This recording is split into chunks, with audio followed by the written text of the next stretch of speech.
Alors, ce que je suis venu faire ce soir, participer à cette soirée dont l'initiative me paraît très intéressante et on va dire en droite ligne de ce que nous on peut faire chez Patagonia. Il s'agit d'avoir une conscience sociale, environnementale, et donc voilà, on vient partager nos expériences, s'enrichir des expériences d'autres entreprises.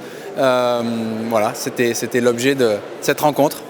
Le débat, je trouvais ça fort intéressant, découvrir des entreprises que je connaissais parfois de nom mais dont je ne connaissais pas les missions, Salesforce en particulier.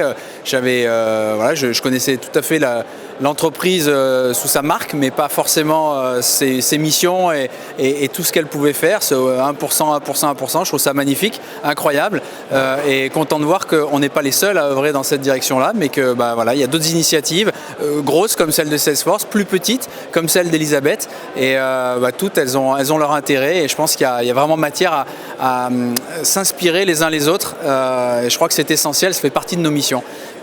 Faire bien, faire mieux, c'est bien. Inspirer les autres à faire la même chose, c'est encore mieux. Moi, ça fait 20 ans que je travaille pour Patagonia, donc je suis un vieux déjà de chez Patagonia. Et je pense que quand je regarde ça derrière moi, je me dis mais comment j'ai pu passer 20 ans de ma vie pour une même entreprise? Et évidemment, ça n'aurait jamais été possible si cette entreprise-là, elle ne m'avait pas inspiré comme Patagonia a pu le faire. Je ne travaillerais sûrement pas chez un de mes concurrents depuis la même marque pendant 20 ans. Et ça, pourquoi? Ça m'a inspiré, ça m'a forgé, ça a changé mon état d'esprit. Et aujourd'hui, ma vie au quotidien, évidemment, il n'y a pas deux vies, il n'y a pas ma vie personnelle, ma vie professionnelle.